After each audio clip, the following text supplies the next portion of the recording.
మీరు సంపాదించుకున్న ఒక గొప్ప సాక్ష్యం అది. దేవునికి హల్లెలూయా స్తోత్రం చెల్లిస్తున్నాను.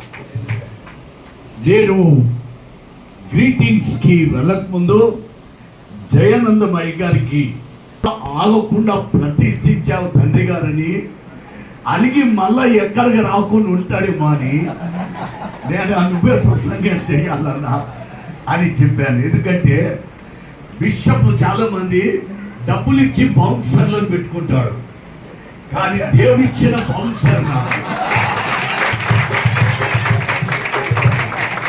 యేసయ్య నాకు ఇచ్చిన ఫ్రీ బౌన్సర్ గనక జయన్ ఉంటే నాకున్నంత అన్నంత కుండంత ధైర్యం కనుక పోగొట్టుకోవద్దు అన్నాను అని ఈ దినము అందుకే ప్రసంగం చేయి జయన్న అని మంచి ప్రసంగం చేశారు జయన. దేవునికి స్తోత్రాలు. God bless you. మరి ఈ సమయంలో వాళ్ళను ప్రేమించి విల్సన్ అయ్య గారు కూడా ఎప్పుడు అయ్యగారిని నేను హ్యాండ్సమ్ అని పిలుస్తాను.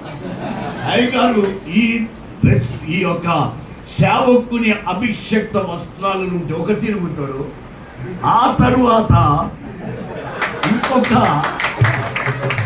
సెలబ్రిటీ లెక్క ఉంటాడు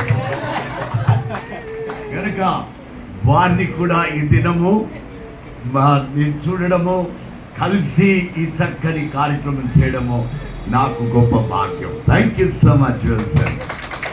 మరియు విద్యార్థిగా ఉన్నానని చెప్పాడు, అది కేవలం క్లాసులోనే. క్లాసు బయటికి వెళ్ళాక మేము ఆత్మీయ సహోదరులం.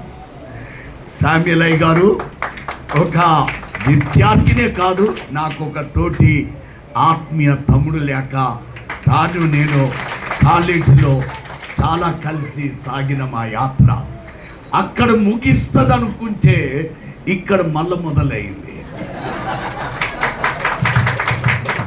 లాస్ట్కి నన్ను ఏ గోదావరి ఏటిలో నెడతాడో తెలియదు. మొత్తానికి నెట్టి మళ్ళీ బయటికి ఎత్తాడు. ఇప్పుడు గోదావరి ఏట్ల నెడతలేడు, కానీ గోదావరి ఏటును ఎన్నోసార్లు దాటడానికి ఈ ప్రాంతాలకు రప్పిస్తున్నాడు. నేను వచ్చినప్పుడల్లా గోదావరి దాటాలా అయ్యా దొరా, నీకు నిండు కృతజ్ఞతలు. ఈ గోదావరి డిసిసి చైర్మన్గా ఉంటూ నిజంగా మంచి సేవలు బిడ్డలందరికీ సేవకులకు ఇస్తున్న మంచి ప్రోత్సాహాన్ని బట్టి నేను బహుగా అభినందిస్తున్నాను. మరి ఈ సమయంలో సుశీల్ అయ్య గారు మా కాలేజీలో విద్యార్థిగా ఉన్నప్పుడు మాకైన విద్యార్థి కాదు, హాస్యకుడు. మమ్మల్ందరినీ కడుపిప్ప నవ్వించేది ఎవరు అనంటే సుశీల్ అయ్య గారు. గనక ఇప్పుడు అందరినీ ప్రసంగాలు నవ్విస్తుండొచ్చు ఎన్నో రకాలుగా, కానీ నా దగ్గరికి వచ్చే లోపల మౌనంగా ఉంటున్నాడు ఇప్పుడు. మరి అది ఏంటో తెలియదు. కాలేజీలో మాత్రము స్టూడెంట్గా ఉన్నా, నేను ప్రొఫెసర్గా ఉన్నా బాగా నవ్వించేది, కానీ ఇప్పుడు నన్ను నవ్విస్తలేడు. మరి ఎందుకో ఆ నవ్వు ఏందో నన్ను చూసి భయపడుతుండా లేకపోతే ఏం చూసి భయపడుతుండా అని. కనుక సుశీలయ్య థ్యాంక్ యూ సో మచ్. మరి ఈ సమయంలో బైబిల్ వాక్యంలో ఒక మాట ఉన్నది, నేను ప్రసంగం చేయను కానీ, ఒకడు విత్తనం విత్తాడు, ఒకడు నీళ్లు పోస్తాడు, ఒకడు పంట సమకూరుస్తాడు. అది బైబిల్లో రాయబడినది. అట్లనే ఈ స్థలమును కొన్నది ఒక అయ్యగారు. ఎవరినానా? సురేష్ అయ్యగారు. గుడి కట్టింది ఇంకొక అయ్యగారు. మరి పంట కూర్చేది విజయరాయ్ గారు ఇంకొక. కనుక దేవునికి స్తోత్రాలు. వాక్యములో ఉన్న రీతిగా మీ సంఘము కట్టబడింది నాన్న. గనక ఈ త్రిమూర్తులు తండ్రి, కుమార, పరిశుద్ధాత్మ, ఈ ముగ్గురిని బట్టి నేను నిజంగా బహుగా అభినందిస్తున్నాను. ఈ సమయంలో మీరు అయ్యగారి ఇల్లు, యేసయ్య ఇల్లు చాలా చక్కగా కట్టుకున్నారన్న. మీ ఎవ్వరి ఇల్లు కూడా అంత చక్కగా కట్టుకోలేదు అనుకుంటా. యేసయ్య ఇల్లు ఇంత చక్కగా కట్టారంటే మీరు యేసయ్య పట్ల ఎంత ప్రేమ కలిగి ఉన్నారో ఇది సాక్ష్యం ఇస్తుంది. మీ ఆలయమే సాక్ష్యము. మీరు సంపాదించుకున్నది సాక్ష్యాలు కొనుక్కోలేరు, సాక్ష్యాలు అప్పు తెచ్చుకోలేరు, సాక్ష్యాలు ఎవరు అమ్మరు. సాక్ష్యాలు అనుకుంటే మనం కథలు లేక చెప్పలేము. సాక్ష్యాలు అది దేవుడు మనకిచ్చిన ఆ గొప్ప బహుమానం. గనక బైన్సాలో ఉన్న సిఎస్ఐ సంఘ బిడ్డలారా, మీరు ఈ చక్కని ఆలయం కట్టుకున్నారే, మీరు యేసయ్య దృష్టిలో చక్కని బిడ్డలని మీకు నేను నిజంగా చూసి సంతోషిస్తున్నాను. ఈ గుడి చూస్తుంటే నాకు అనిపిస్తుంది, దేవుడు మిమ్మల్ని విడిచిపోలేదు, దేవుడు మిమ్మల్ని ఎడబాపలేదు. ఒకప్పుడు ఆరాధిస్తున్న బిడ్డలు మిమ్మల్ని ఎడబాపిండొచ్చు. కొందరు మీతో మొదలుపెట్టి ఈనాడు మిమ్మల్ని మీకు దూరం అయిపోయిండొచ్చు. ఈ గుడి కడుతున్నప్పుడు కొందరు ఆరిపోయిండొచ్చు. కానీ దేవుడు మిమ్మల్ని విడిచిపోలేదా? దేవుని కృప మిమ్మల్ని ఎడబాయలేదు. అందుకొరకే ఈ దినము ఈ దేవాలయంతో పాటు ఒక దేవుని నామమున వచ్చే సేవకునికి ఓ గృహము కట్టగలిగారంటే దేవుడు మీకు తోడై ఉన్నాడు. మీరు కట్టిన ఆ సేవకుని గృహం కూడా చాలా బాగున్నది. ఎన్నో సేవకుని గృహాలు ప్రతిష్ఠించారు, కానీ ఇంత చూడముచ్చటగా బొమ్మరిలు లేక ఏ ఇల్లు లేదు. అంటే యేసయ్యని ఎంత ప్రేమిస్తున్నామో చూపెట్టారు.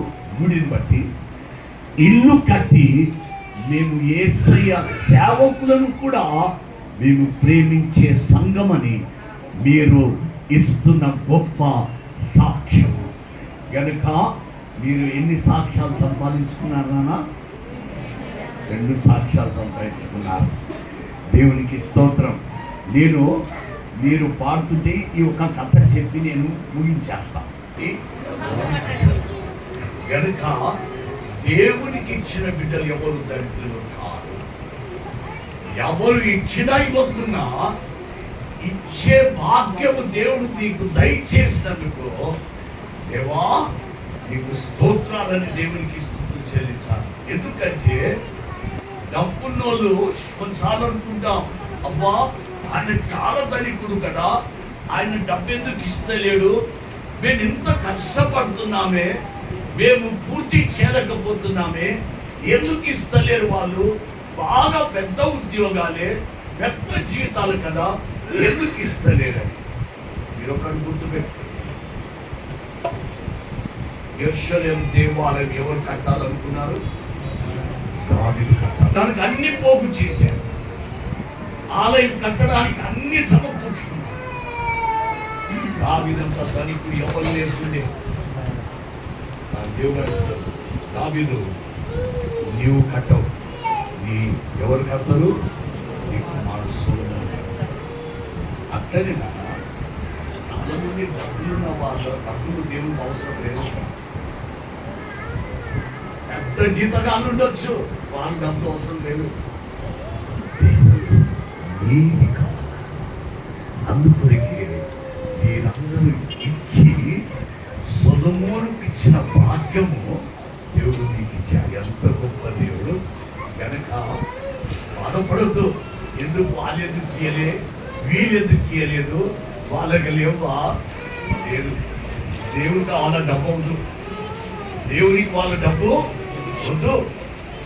నీ డబ్బు, నీ ప్రేమ కావాలి. యేసయ్య నీ నుండి పొందాలని ఆశ. కనుక ఎందుకంటే దేవునికి ఇచ్చిన బిడ్డలు ఎవరు దరిద్రులు కాదు.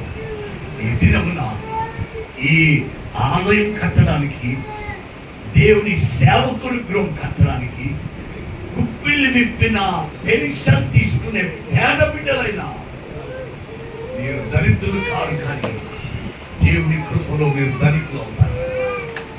ఆత్మీయంగా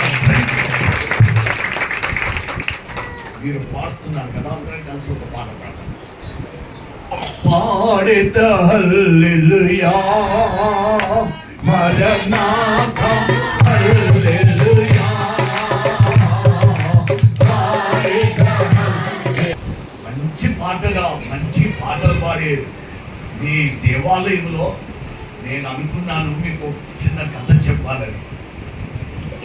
ఇలాగే ఒక దేశంలో ఒక కుటుంబం నుండి దేవుడు ఈడని నమ్మే భార్యాభర్త కొన్ని ఏళ్ల వరకు వాళ్ళకి పిల్లలు కలగలేదు. చివరికి కొంతకాలం తర్వాత ఒక బిడ్డ పుట్టింది. బిడ్డ పుట్టగానే భార్యాభర్తలు ఇద్దరు పసిక్కుని తీసుకొని భార్య భర్తకు, భర్త భార్యకు ప్రమాణం చేసుకున్నారు. ఏమంటే, ఈ బిడ్డ మన నీడలో ఉండి బ్రతికేనంత కాలం యేసు అనే మాట వినకుండా పెంచాలి అని. అలాగే బిడ్డ స్కూల్కి పంపించేవారు కాదు, ఎక్కడ యేసు మాట ఆట ఆడుకోవడానికి పంపించేవారు కాదు, ఎక్కడ పంపించేవారు కాదు. ఆ ఇంటిలోనే ఆ బిడ్డను ఆ 4 గోడల్లో పెట్టిన ఈ తల్లిదండ్రులకు ఒక చెడ్డ అలవాటు. నాకు ఎంతమంది కుటుంబంలో తెలియదు కాదు.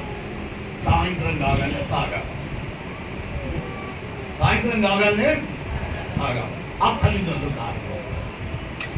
ఒక దినము తాగడానికి కూర్చున్నారు, తాగుతున్నారు. వారు ఇంకా తాగాలనిపించింది కానీ తాగేది లేదు. పోవడానికి వీళ్ళకు శక్తి లేదు. తాగిన నిషాలో నడిచేంత ఇది లేదు. అప్పటికి ఆ బిడ్డ యవనంలోకి వచ్చేసి ఫలితాన్ని పిలిచి, బిడ్డ ఇదిగో నాన్న, రోజు మనము బయటికి వెళ్ళి ఒక గల్లీలో తిరుగుతుంటే మీ నాన్న అక్కడ కారు ఆపి అక్కడ ఒక షాప్కి వెళ్ళి ఒకడు కొనుక్కొచ్చేవాడు.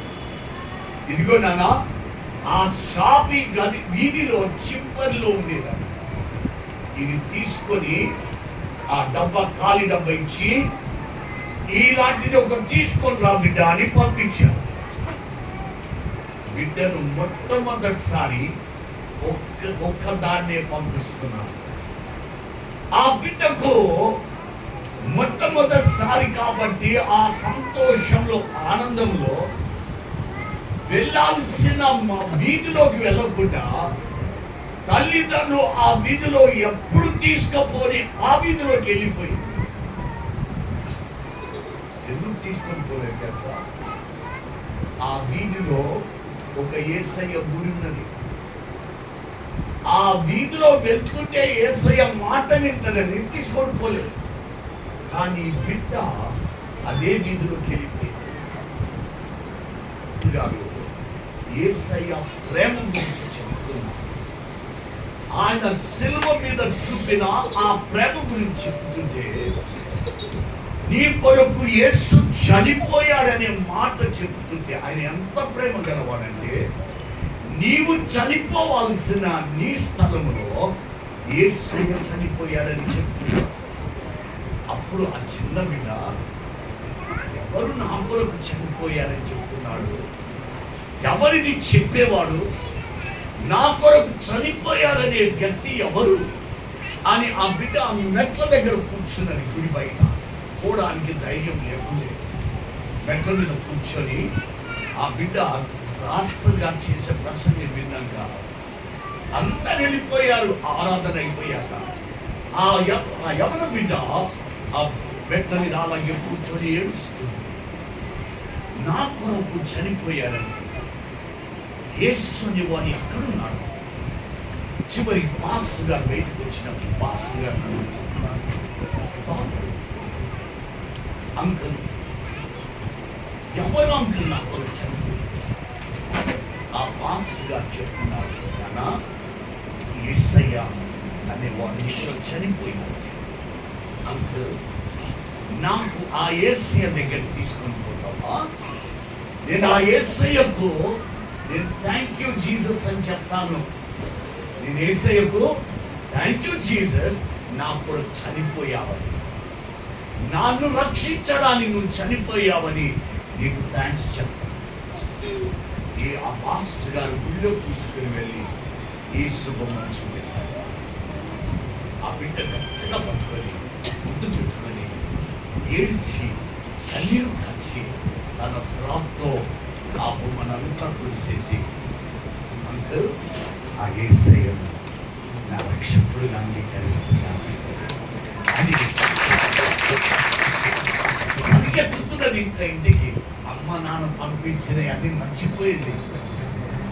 అమ్మ దగ్గర నాన్న దగ్గరికి వెళ్ళి ఇంట్లో అడుగు పెట్టగానే మమ్మీ డాడీ అని గట్టిగా చెప్తుంది. అసలు తల్లిదండ్రులు అనుకున్నారు తాగిన మత్తులో బిడ్డకి ఏమైపోయింది. ఏనా నాకు అమ్మా నేను యేసు ప్రభుని నా రక్షకుడుగా అంగీకరించాను.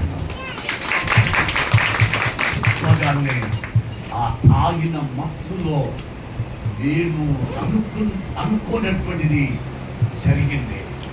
ఏది జరగకూడదు అనుకున్నామో అదే జరిగింది అని ఆ తాగిన మత్తులో తల్లి తండ్రి కొడ తీసుకుని ఆ కొడ చివరిలో ఒక చిన్న ఇనుము ముక్క ఉప్పు ఉంటుంది, కొడుతుంటే ఆ శరీరం మీదకి వెళ్ళి మాంసం లాక్కొని వస్తా ఉంటుంది.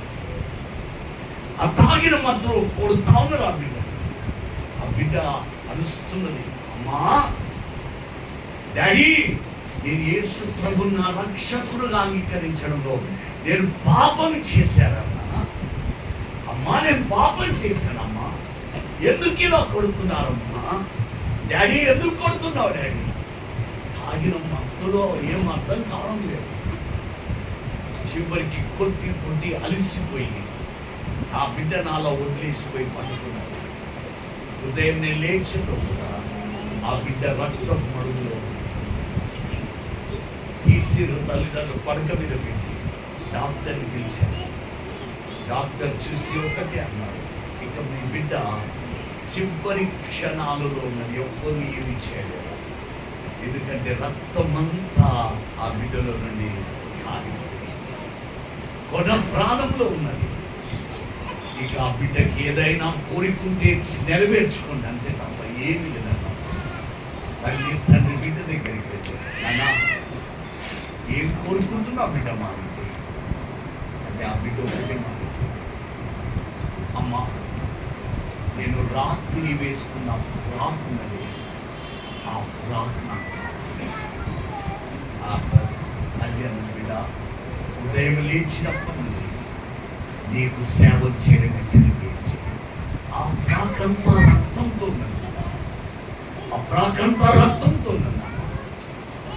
అయ్యో అమ్మ ఆ రక్తంతో నా ఫ్రాకే నాకు, దాంతో పాటు కత్తెరి అమ్మ బిడ్డ చివరి మరణ కోరిక కాబట్టి ఆ ఫ్రాకు ఆ కత్తెరించాడు. కొన ప్రాణంతో నచ్చిన బిడ్డ ఫ్రాకంతా చూసుకొని ఎక్కడ ఆ బట్టకు ఫ్రాక్కి తన రక్తపు గడ్డ ఎక్కడున్నదో బాధ అది కత్తరించుకొని చేతిలో పెట్టి అడిగింది, ఎందుకు బిడ్డ ఇది ఎందుకు బిడ్డ చిన్న బిడ్డ, అమ్మా ఇంకా కొద్ది క్షణాలు ఏసే దగ్గరికి పోతాను. నేను ఏసే దగ్గరికి వేసాను, నా కొరకు అంత రక్తం కాచాను, ఇది వేసేయా నేను నీ కొరకు ఈ రక్తం కాచాను అని చూపెట్టడానికి తీసుకొని పోతున్నాను. మీరు పాట పాడుతుంది. అలాంటి బిడ్డలు ఎంతమంది ఇస్తారు? అలాంటి బిడ్డలు ఎంతమంది వెంటనే కూర్చొని విని యేసుకు వారి జీవితాన్ని ఇస్తారు. అందుకే దేవుడు ఈ ప్రాంతంలో బైన్సలో ఈ స్థలంలో దేవుడు అందుకొరిగి పెట్టాడు. అలాంటి యేసు మాట వినని బిడ్డలు ఈ స్థలంలో విని వారు యేసు కొరకు బ్రతికే బిడ్డలుగా అనేకులు జీవిస్తారని దేవుడు ఈ స్థలంలో దేవుడి బిడ్డలో పెట్టాడు. వాడని దేవుడు నావాన్ని అంగీకరించిన దేవా అనేటువంటి కీర్తన పాడదాం. కీర్తన పాడినటువంటి అయ్యగారు పాడిస్తారు. ప్రార్థన మన మధ్యలో ఉన్నటువంటి విల్సన్ గారు ప్రార్థన చేస్తారు, తండ్రి గారు ఆశీర్వదిస్తారు. తర్వాత 5 గంటలు గడిపినాడు తండ్రి గారు. అవును కదా, చప్పట్లు కొట్టండి. ఎవరికి మహిమ? అది దేవునికి మహిమ. అంత మంచి తండ్రి గారు మనకి ఇచ్చిన వందనాలు. ఒక 5-10 నిమిషాలు ఇక్కడ ఉన్నట్లయితే మరి చరణయ్య గారు సన్మాన కార్యక్రమం దీని తర్వాత చేస్తారు. మరి డెప్యూటీ ఇన్ఛార్జ్ గారి పక్షంలో కోరుతున్నాను. Thank you. నావాన్ని అంగీకరించిన దేవా అనే కీర్తన పాడదాం.